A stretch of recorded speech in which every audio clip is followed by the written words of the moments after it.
Aleluia. Graça e paz, meus irmãos. Boa noite a todos. Abra sua Bíblia.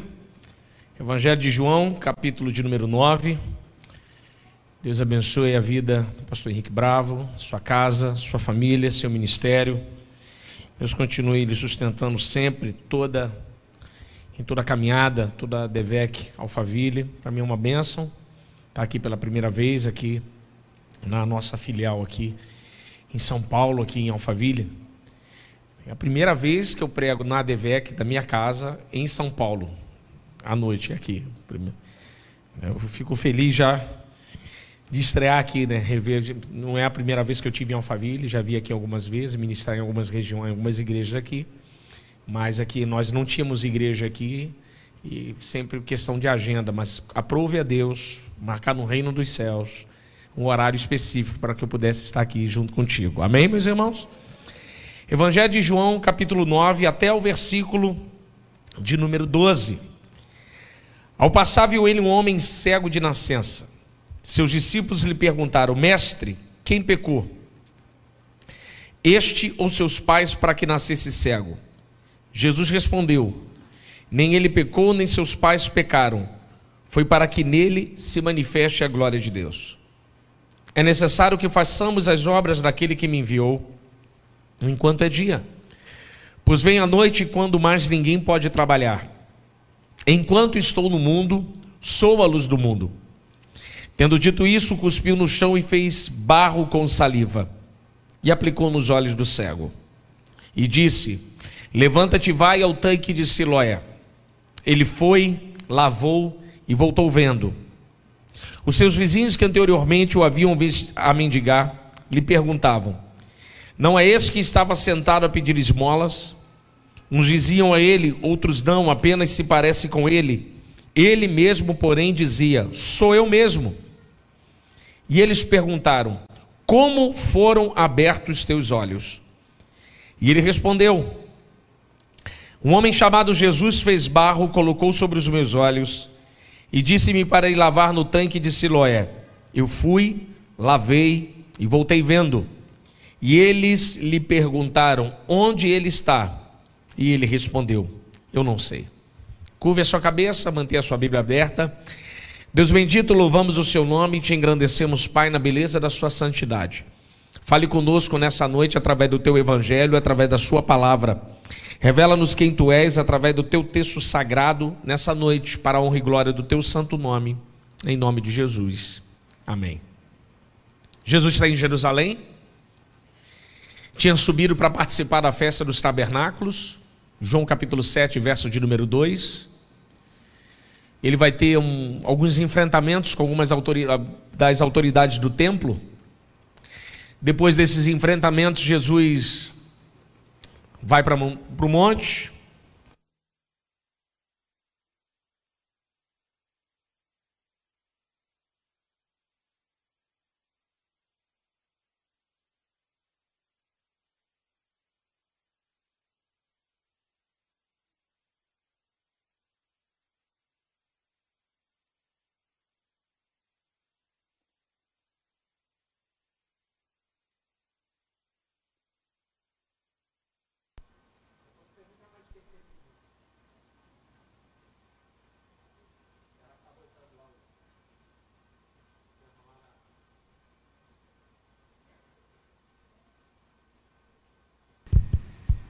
Obrigado.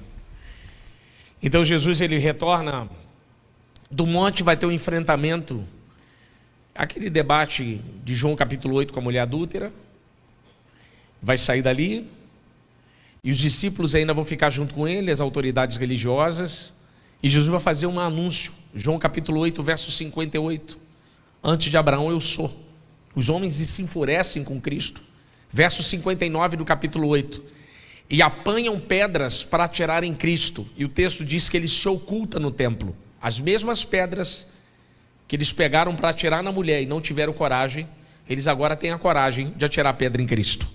E nessa passagem é que passa esse texto.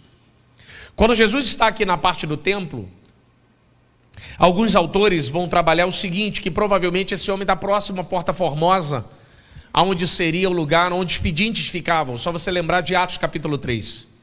E há um cego ali sentado a pedir esmolas. E o texto diz na sua Bíblia, mantenha ela aberta: Mestre, quem pecou? Este ou seus pais para que nascesse cego? A pergunta dos discípulos tem a ver com a questão que nós vamos chamar de moral. Eles querem saber quem é o responsável para que esse homem nascesse cego. Então eles fazem uma pergunta interessante: ele ou seus pais pecaram? Ou ele pecou ou seus pais pecaram para que isso pudesse acontecer na sua vida? Isso tem a ver com o que nós chamamos de teodiceia, justiça de Deus. Eles querem saber qual é a justiça aplicada à vida daquele homem. Por que que Deus aplicou esse tipo de justiça, mas qual foi a justiça? Se foi, que tipo de punição ele recebeu para que ele nascesse dessa forma? Porque no imaginário judaico é impossível um Deus bom e maravilhoso permitir que tal forma pudesse acontecer sem tivesse uma explicação prévia a respeito da justiça. No Antigo Testamento, isso tem a ver com a ideia do debate rabínico. No Antigo Testamento existem 3 manifestações de justiça: justiça de Moisés, justiça de Jó e justiça de Salomão. A justiça de Moisés a gente chama de justiça distributiva.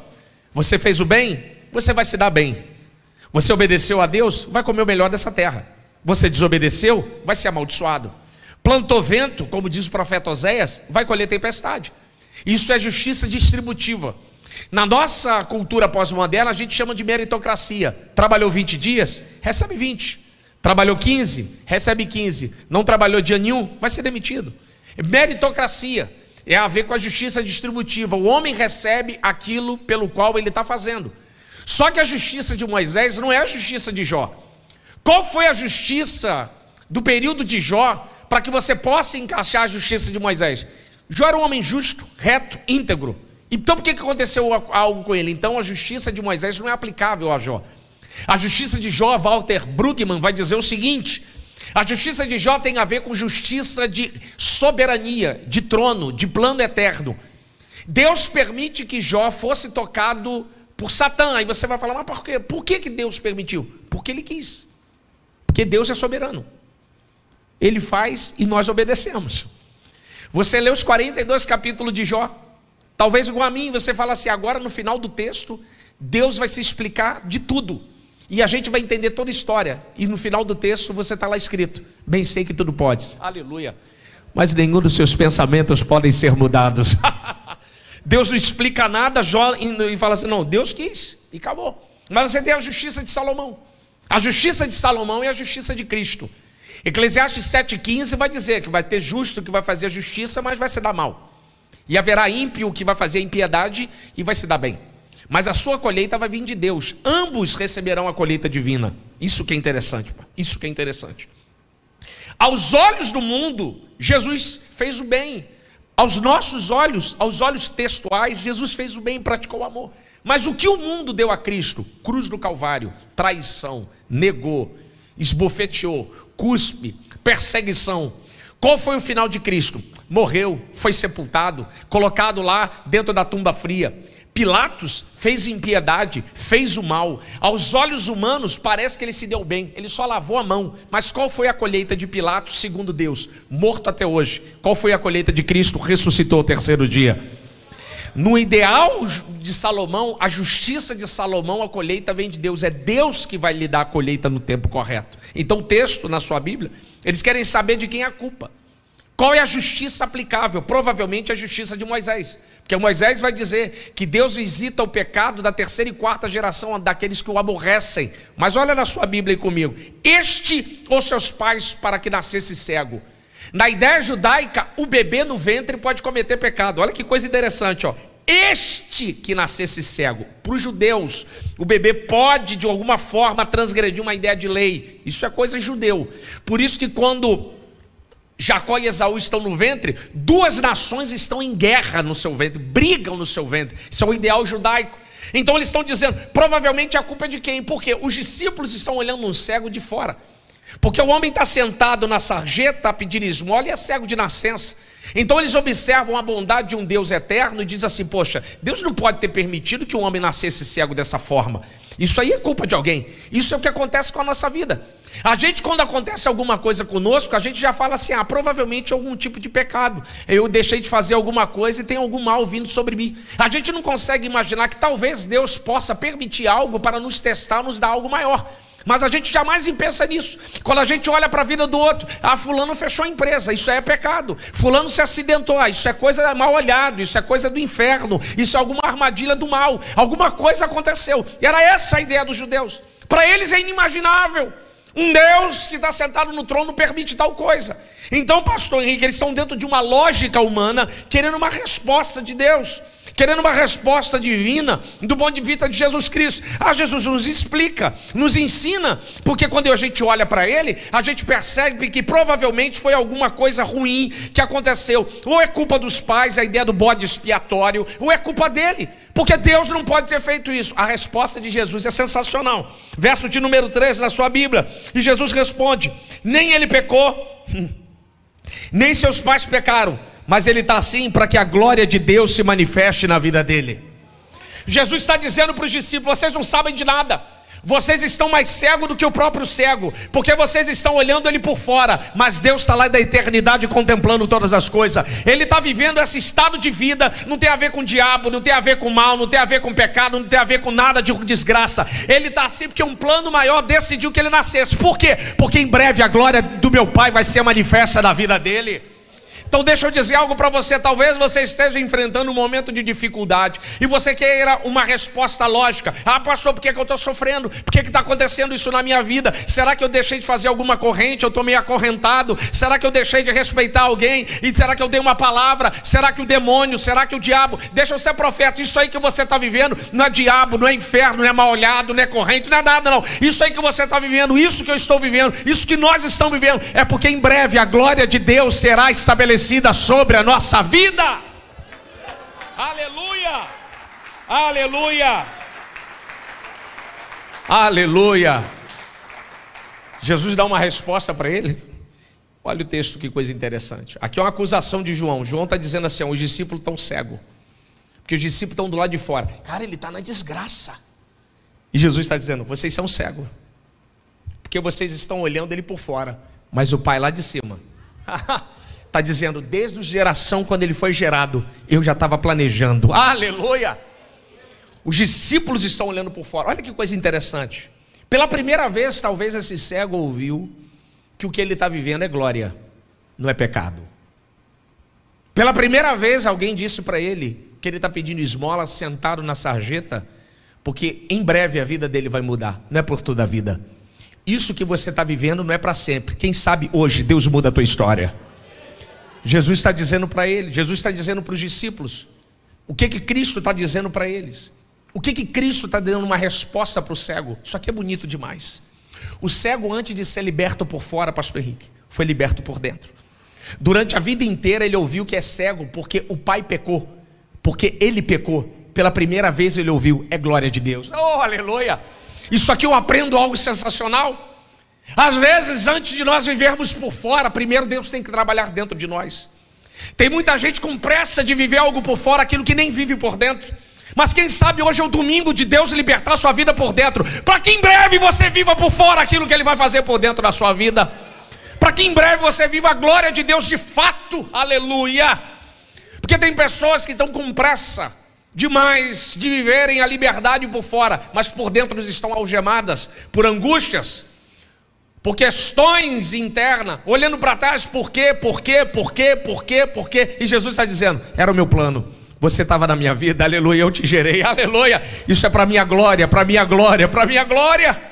Jesus estava libertando ele, dando uma resposta e dando um sentido de norte, dando uma ideia que talvez ele nunca ouviu em sua vida, durante toda a sua infância, toda a adolescência, se é que eu posso dizer o termo adolescência, que é um termo novo, mas vou usar a infância. Por uma boa parte da sua vida, ele escutou que era pecado, era maldição. Mas o Filho de Deus está dizendo que a glória de Deus, para nós, isso é inimaginável. Peraí, pastor. Então um Deus bom permitiu que o camarada nascesse cego? Você me explica. Eu estou te explicando. Glória de Deus. Isso para nós é muito difícil. Isso para a gente é muito difícil, porque nós olhamos o presente, mas Deus olha o futuro. Às vezes a gente não entende o agir e o trabalhar de Deus. Paulo, quando encontra Cristo no seu encontro dramático de Atos 9, Paulo é o grande apóstolo do Novo Testamento. É o abortivo, mas é o, usando um termo bem nosso, é cabeção, é nerd. O apóstolo Paulo é gigante. O debate dele com Corinto, eu falo mais línguas do que todos vós juntos. Ele era um homem extremamente capaz. Ele pregou em Atenas, Atos 17. Ele prega o sermão aos atenienses sem falar o nome de Jesus e ganha alma, usando os filósofos da época. Ele não cita Cristo, ele usa filosofia. O altar do Deus desconhecido. Ele prega Jesus, fala de Jesus sem falar o nome de Jesus e ganha a gente para Jesus. O homem era gigante. Aí você vê um homem desse entrando dentro da igreja. Vou explicar a nível de plano. Paulo demorou 25 anos para chegar em Roma. 25 anos.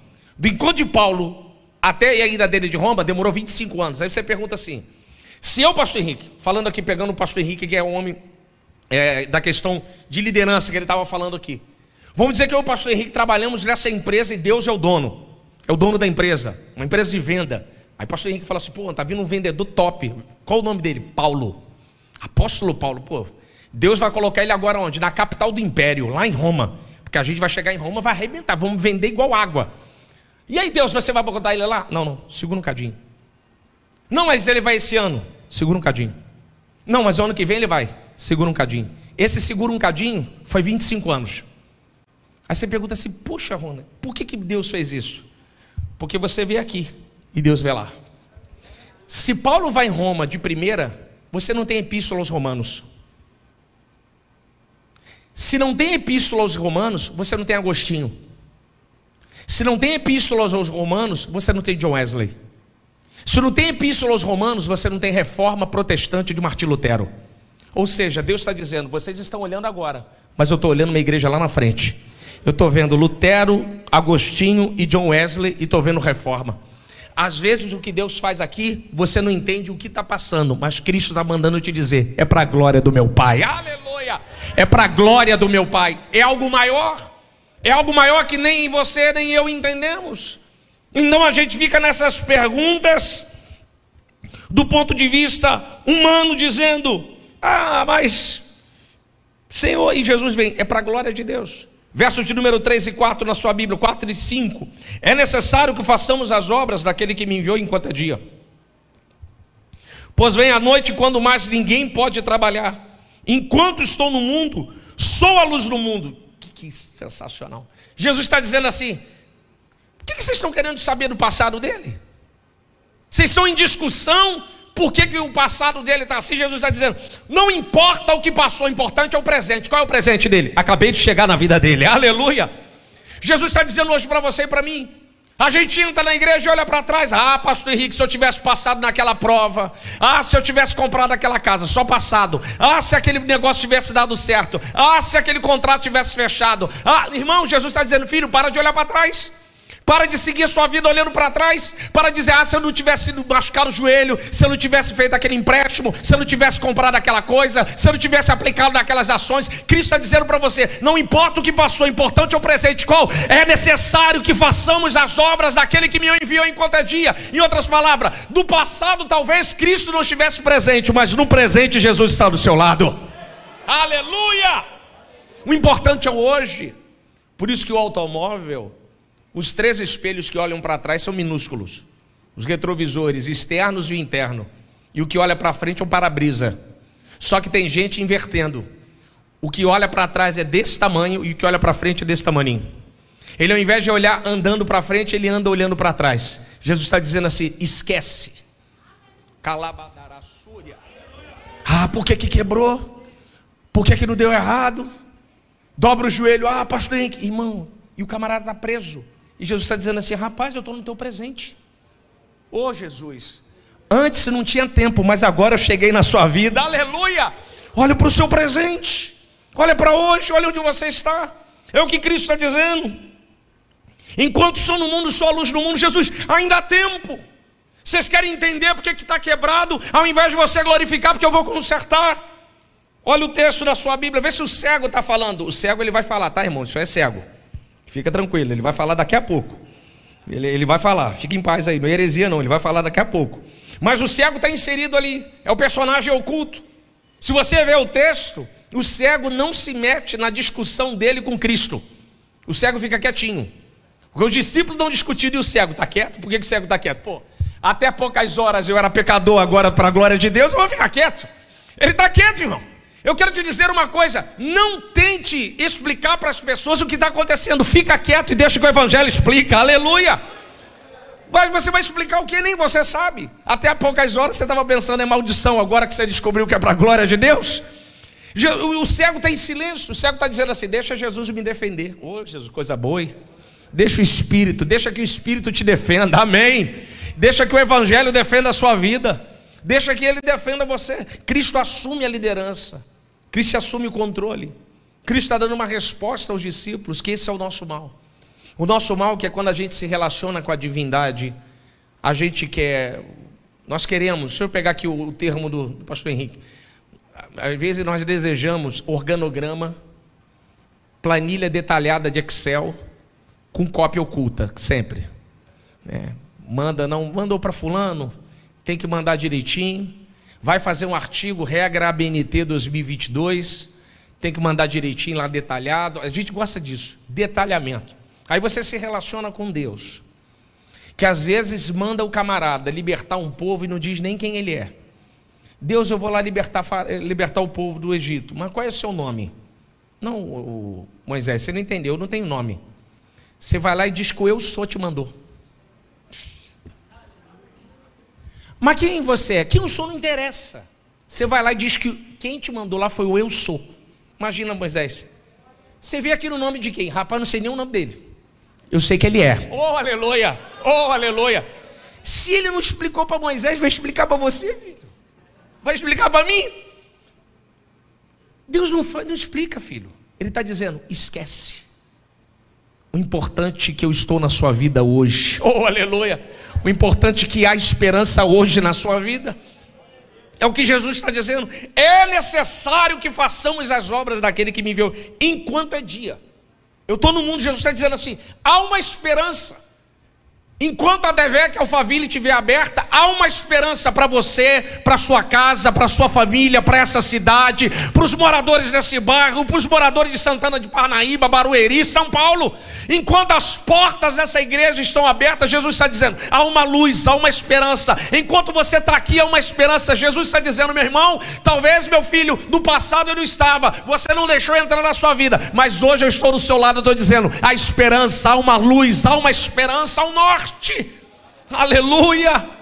É o que Jesus está dizendo para os discípulos. A dificuldade deles era se relacionar dessa forma, porque nós gostamos de explicação. Por isso que 3 coisas vendem muito nesse país: solução, resposta e garantia. Nós amamos essas 3 palavras. A gente vai comprar na Casa Bahia, tem garantia de quanto? Você nem tirou o produto, pastor, da loja. Vai na Fast Shop, quanto, não, está aqui o iPhone, tem garantia, como é que faz? É na Apple, é aqui, você nem tirou, você está pedindo garantia. Tudo nosso é solução, resposta e garantia. Aí você se relaciona com Deus, Jesus Cristo, com Deus que fala para Paulo, a minha graça te basta. Não, mas o senhor pode solucionar isso? Até posso, mas eu não quero. A minha graça te basta.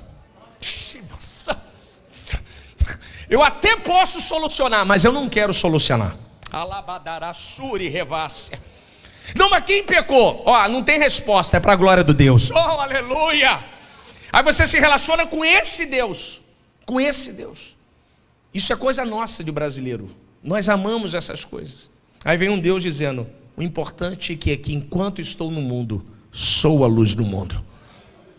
Enquanto eu estou presente na sua vida, há esperança. Enquanto eu estou presente na sua casa, há uma luz. Enquanto eu estou presente na sua vida, há um norte. Você não está sozinho, você não está desamparado, você não está no escuro. Há uma esperança, há um norte, há um Deus que está do seu lado dizendo, eu estou contigo, com você. Eu estou com você nessa caminhada, nesse projeto, na sua vida, aleluia. Eu sou a luz do seu ser, eu sou a luz da sua vida, aleluia. É o que ele está dizendo para os discípulos. Os discípulos se relacionam com Cristo e podem ver. O cego nem começou a se relacionar e não pode, só escuta. E o que Jesus faz na sua Bíblia? Verso de número 6 diz assim: e tendo dito isso, cuspiu no chão e fez barro com saliva e aplicou nos olhos do cego. Jesus é sensacional. Jesus, para dar a cereja do bolo, faz o que ele nunca tinha feito: cuspir no chão e fazer barro. Aí os discípulos estão em volta. O que é isso aí que ele está fazendo? Isso é novo. Porque ele podia fazer, eu quero que você veja. Não podia? Não podia, pastor? Eu quero que você veja. Cego, toca aqui e você vai ver. Às vezes Jesus curava as pessoas, ele nem falava, era só no toque. Ele curou uma mulher de hemorragia de 12 anos sem falar, só em tocar. Com Cristo é assim, quando você toca, não importa o tempo, ele faz. Em fração de segundo, em lapsos de tempo. Ele poderia fazer, mas não. Ele olha o cego, cospe no chão e faz barro. Aí você vai me perguntar, por quê, pastor? Eu não sei, velho. Eu não sei. Eu só sei te explicar pela Bíblia. Que Jesus, ele nos trata de maneira individual e em projetos diferentes. Marta e Maria, João 11. Marta, se o Senhor estivesse aqui, meu irmão não teria morrido. Fato. Conversa. E toma conversa. Bate papo com Marta. Marta é mulher inteligente, reconhece Cristo como Messias. Verso 27 do capítulo 11.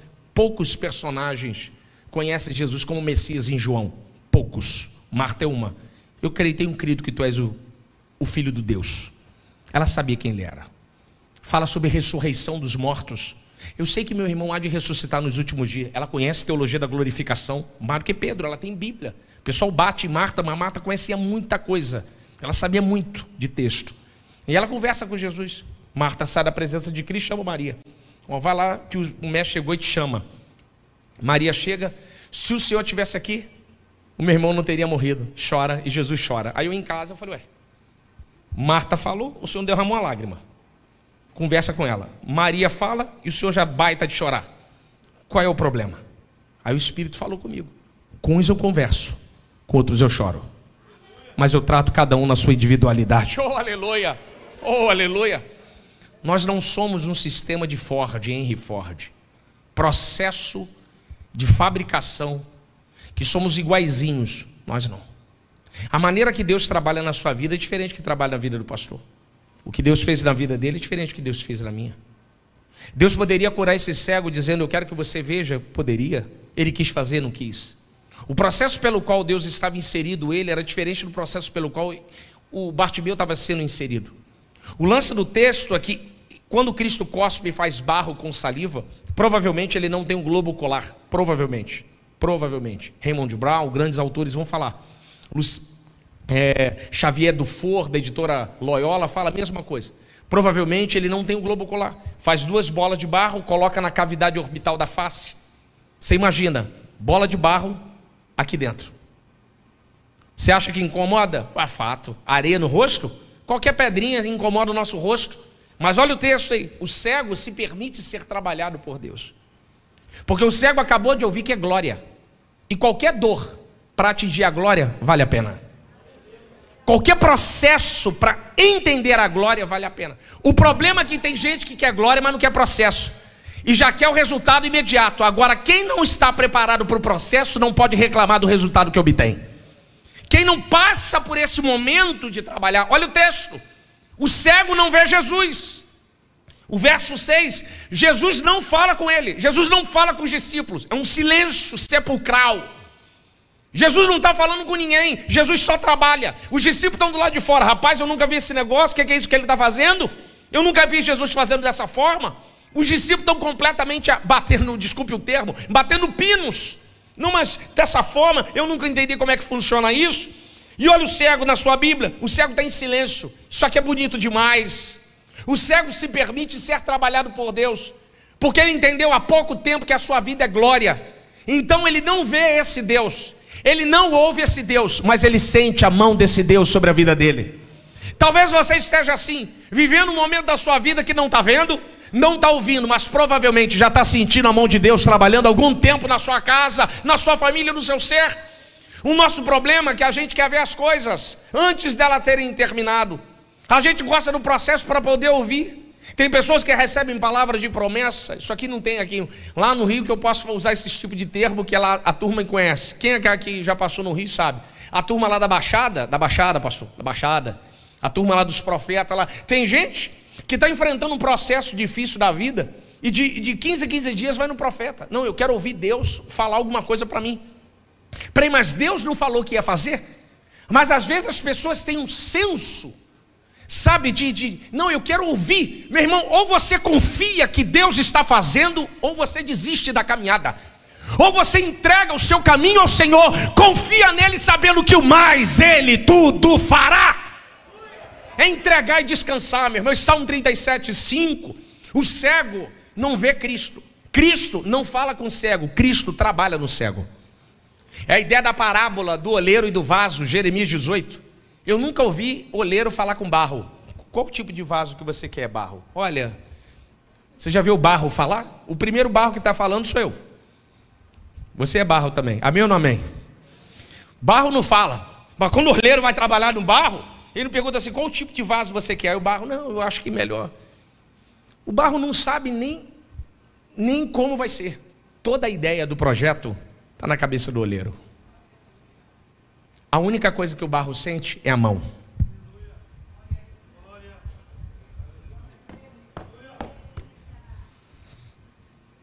Você não sabe qual é o final, Deus sabe. E Deus não vai te dar uma opinião. Como é que você quer ser? Você quer ser magrinho, lateral, mais cheinho, altinho, magrinho? Quer ter quantas asas? 2, uma só. Você quer ser branquinho? Como é que é o projeto? A única coisa que você sente é a pressão da mão. É o trabalhar. É Deus dizendo para você e para mim, está sentindo a pressão? Os apertos? Eu estou trabalhando. Mas vai terminar daqui a pouco. Aleluia! Você vai entender, aleluia, aleluia. Você vai entender. É um processo. Para cada um de nós ele tem um tempo de maturação, de puxar, de levantar, de empurrar, de espremer. Aqui está no cego, ele não tem noção. Os discípulos estão do lado de fora, pastor Henrique. O que está acontecendo ali? Jesus não fala para os discípulos, olha, eu vou fazer isso aqui. Jesus? Você é Jesus, filho. O dia que começar o olheiro, começar a dar explicação para barro, ele deixa de ser olheiro.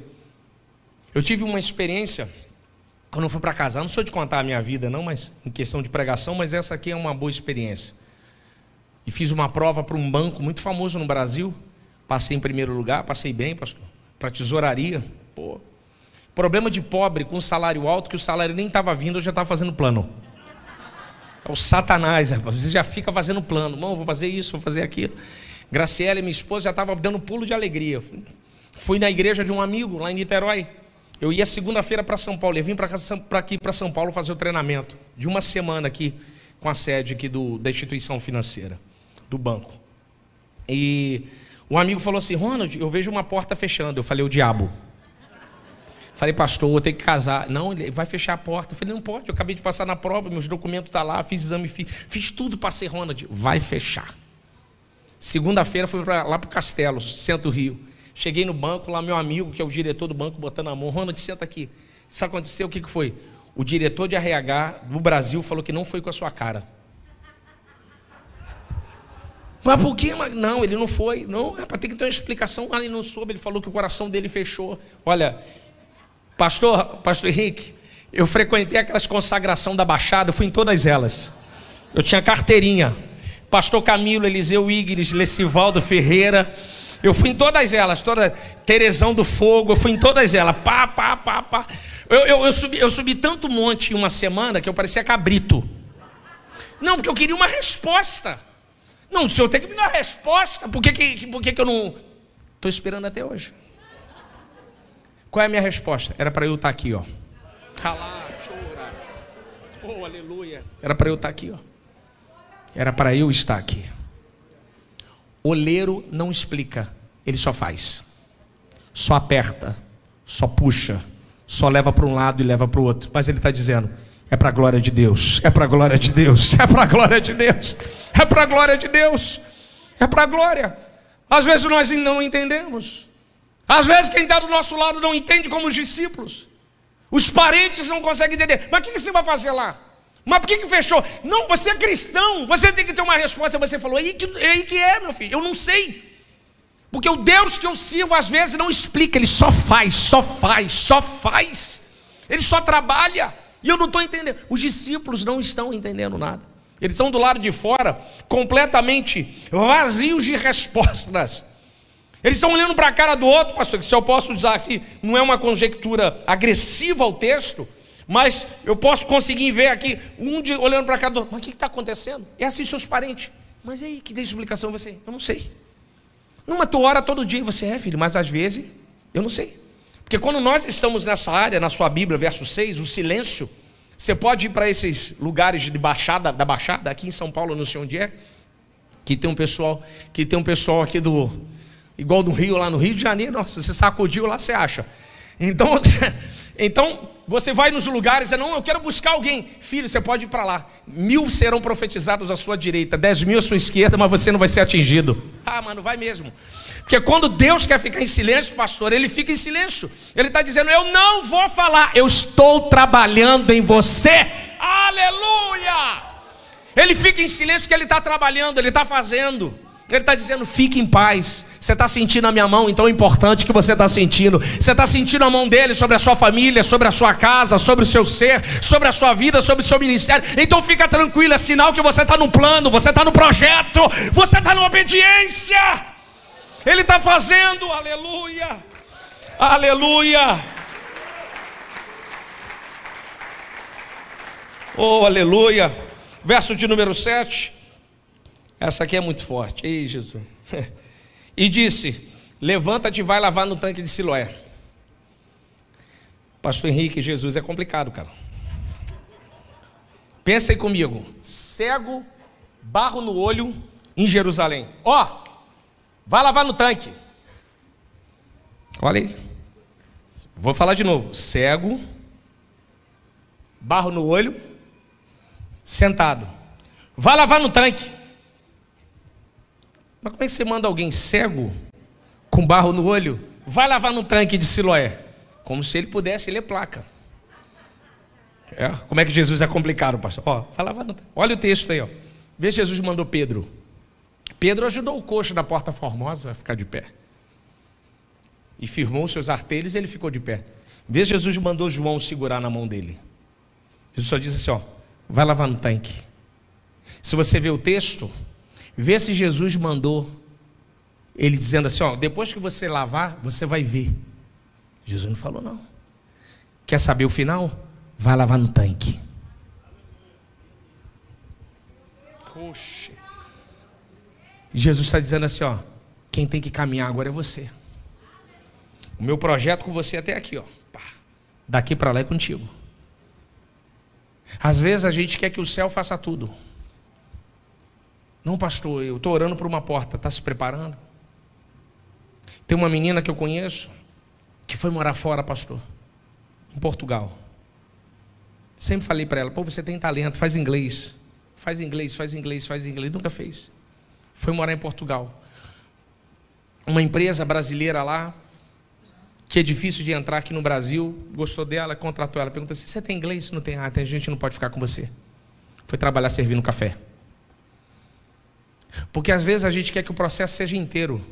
Jesus está dizendo assim, eu vou fazer uma parte, mas quem tem que levantar é você. Ele está dizendo para o cego, levanta e vai. Em outras palavras, se você quer saber o final, siga a minha palavra, não espere, siga a minha palavra. Às vezes a gente quer um sinal dos céus para perceber se é de Deus ou não. Jesus está dizendo, eu não vou te dar sinal, eu vou te dar palavra. Você não vai ver nada, você não vai sentir nada, mas você vai ouvir a minha palavra, pode ir embora, aleluia. Jesus está dizendo assim, vai lavar no tanque.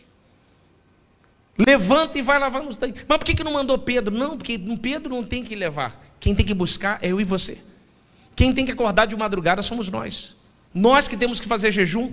Nós que temos que vir aqui no culto de busca. Nós que temos que vir em EBD. Não é Pedro ou João que nos ajuda. Quem precisa enxergar é eu e você. Aleluia. A gente que precisa seguir essa palavra. Aí você pergunta ao texto, mas Jesus, por que o Senhor não mandou ele lavar no tanque de Siloé? Porque Siloé só tem movimento, e movimento não cura. Se movimento curasse, os doentes estavam todos curados. O que cura não é movimento, o que cura é a palavra. Vai lavar no tanque de Siloé. O que cura é o evangelho. Jesus está dizendo, você quer saber o final, você tem que seguir. O interessante na sua Bíblia, por gentileza, verso 7, que ele levanta e vai. Mas por que ele vai? Porque quem mandou foi Jesus. Aí, pastor, cai naquilo que nós falamos sobre Hebreus. Ele caminha com barro no olho, cego, com um Deus que ele não viu.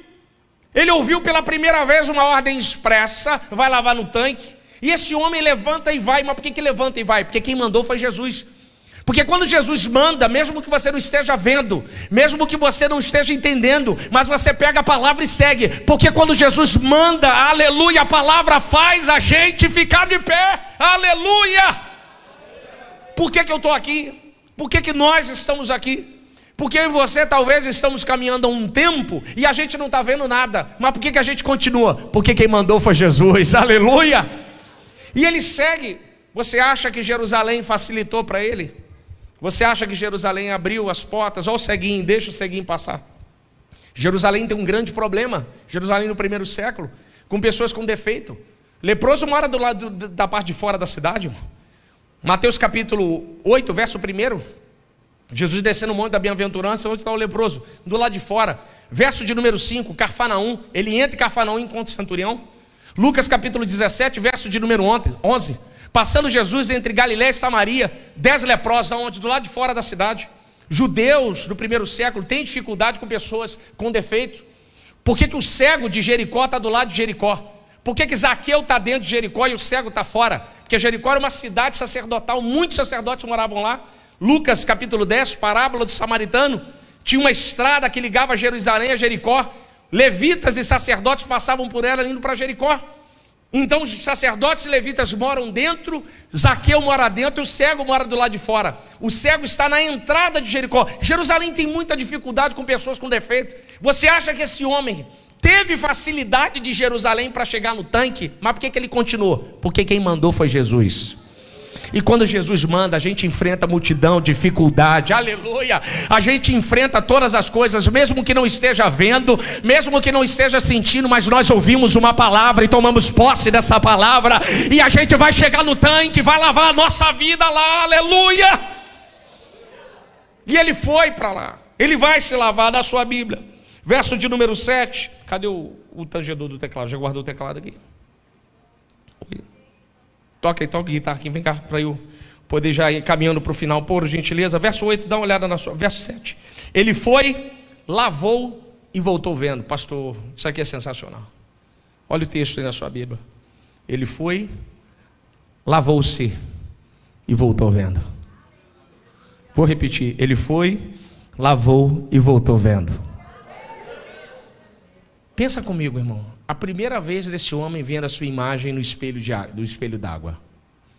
Os homens usavam muito o espelho d'água para poder ver no seu semblante, vendo a cor da sua pele, o jeito do seu cabelo, a cor dos seus olhos, suas imperfeições.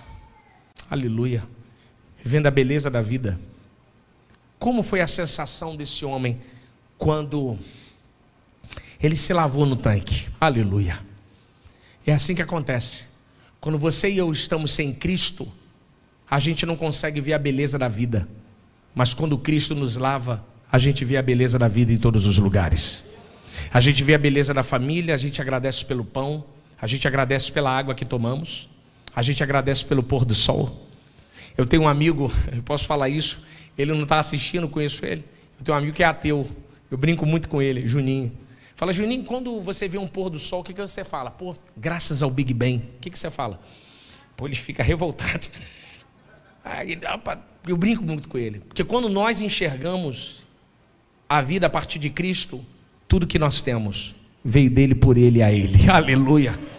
Então a gente agradece. Agradecemos pelo pão, pela sandália, pelo alimento, ou pelos livramentos, pela chuva, pela água, pelo chuveiro, aleluia, pela bica que a gente abre, toma uma água, pelo carro, por tudo, porque a partir disso enxergamos tudo, que nada temos se de céu não for dado a nós. Oh, aleluia.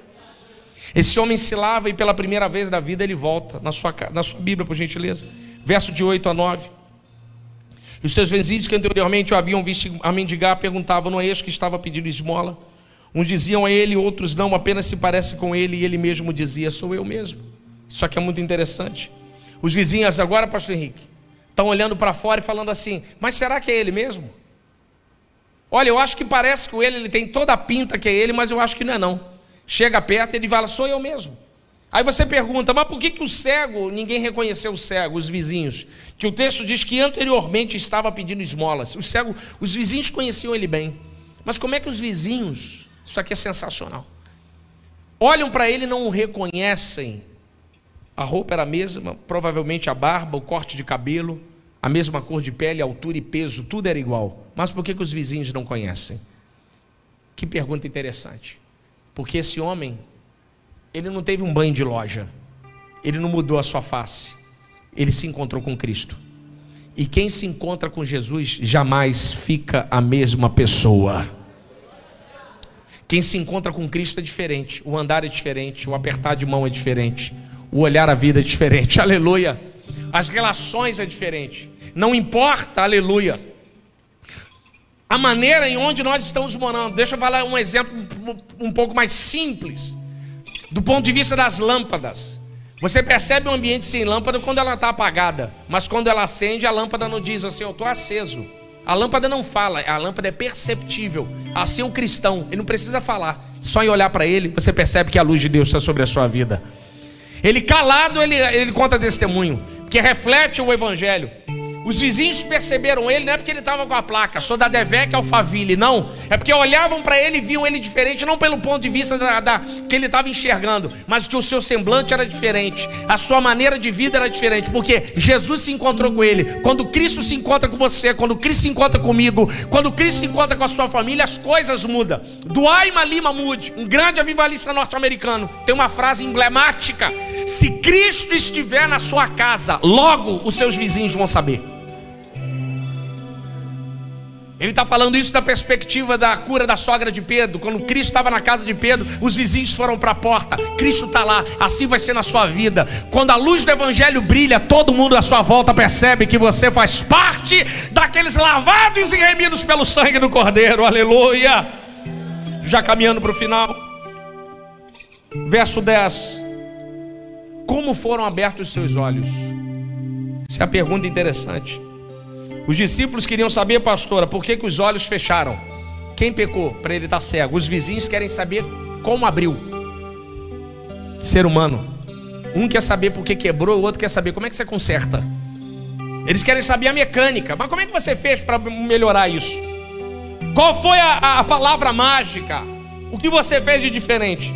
Verso 11: um homem chamado Jesus fez barro, colocou nos meus olhos, disse para eu lavar no tanque de Siloé. Eu fui, lavei e voltei vendo. Ele está dizendo o seguinte: não tem mecânica. Olha o texto aí, ó. Foi um homem chamado Jesus.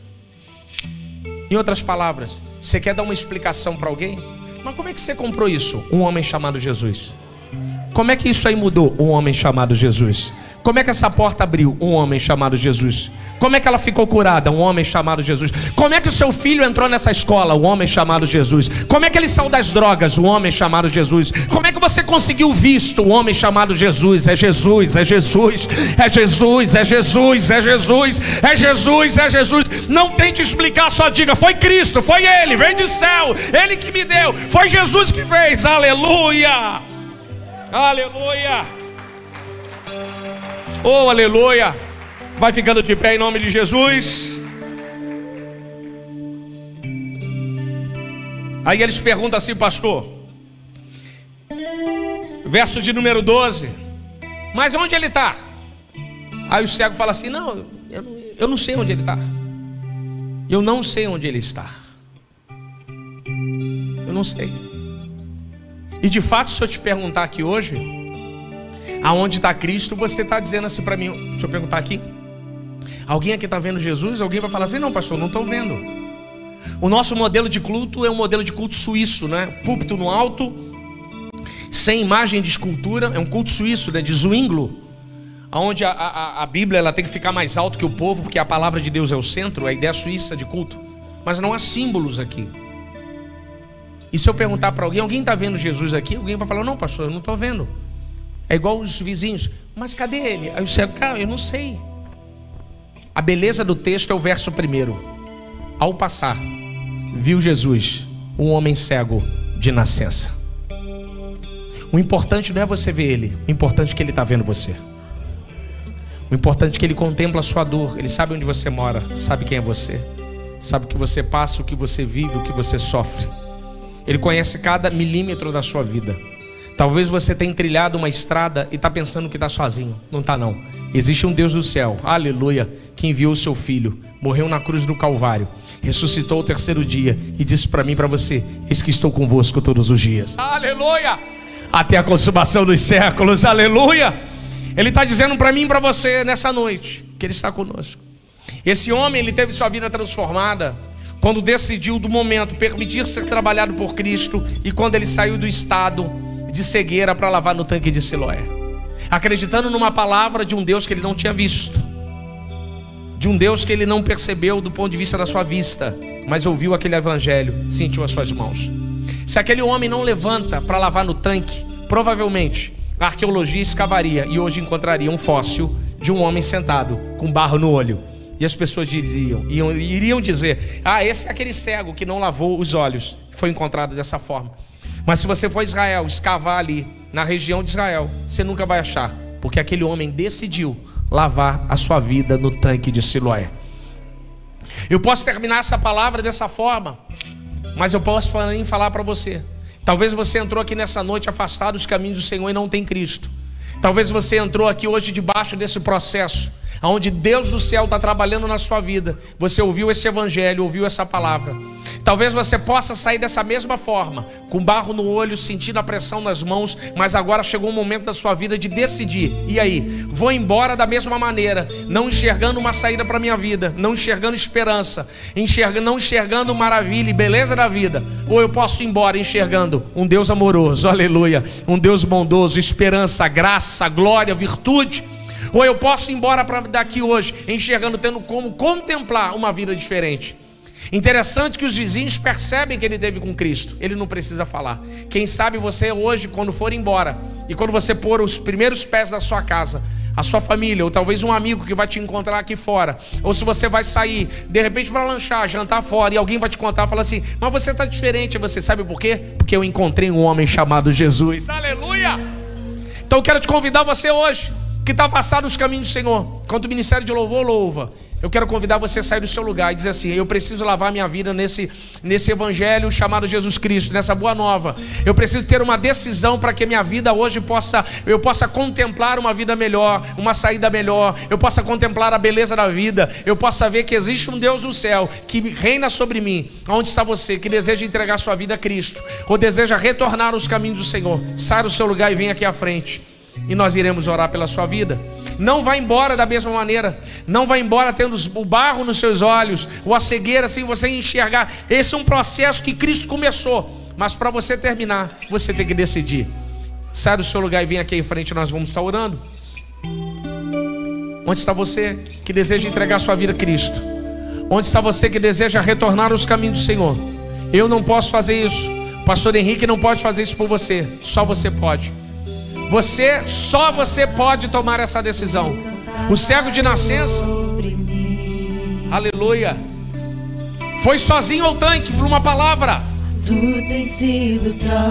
Só você pode. Enquanto o ministério de louvor louva, você sai do seu lugar. E a igreja em oração, por gentileza. Antes de eu respirar, sopraste tua vida em mim.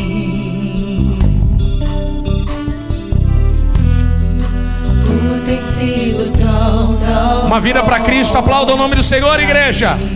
Aplauda o nome do Senhor, igreja. Quão impressionante, infinito e ousado. Você pode cantar? Você pode cantar com o ministério? Oh, que deixas 99 só pra me encontrar.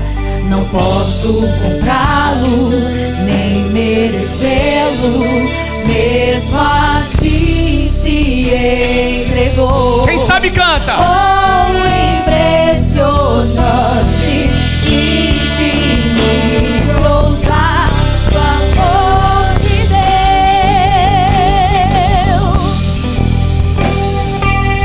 Aonde está você que deseja lavar a sua vida no tanque de Siloé, no tanque chamado Jesus Cristo, o enviado? Onde está você que deseja tomar essa decisão? Enquanto o pastor Henrique aqui sobe aqui para estar orando, eu quero convidar você. Ah, pastor, eu não consigo ir sozinho. Tudo bem. Peça alguém que está do seu lado, fala, me leva lá na frente, me acompanhe, vai junto comigo. Eu não posso ir embora da mesma maneira como eu entrei. Eu não posso ir embora da mesma forma como eu cheguei aqui. Me ajude a chegar lá na frente. Assim como o paralítico da Porta Formosa, como eu disse, Pedro ajudou a ficar de pé. Vá com essa vida, fala assim, me leva lá. Ou peça a um obreiro, a um dos diáconos aí que estão em trabalho, alguns dos auxiliares, dos voluntários, fala assim, me leve lá. Eu não posso ir embora dessa mesma forma. Eu quero lavar minha vida em Jesus Cristo. O Ministério Louvor vai estar cantando mais um pedacinho e você sai do seu lugar. Ousado amor de Deus, oh, que deixa as 99 só pra me encontrar. Não posso comprá-lo, nem merecê-lo, mesmo assim se entregou. Oh, impressionante, infinito, ousado amor de Deus. Estenda sua mão para cá. Vamos orar aqui pela nossa irmã. Estenda sua mão para cá. Vai,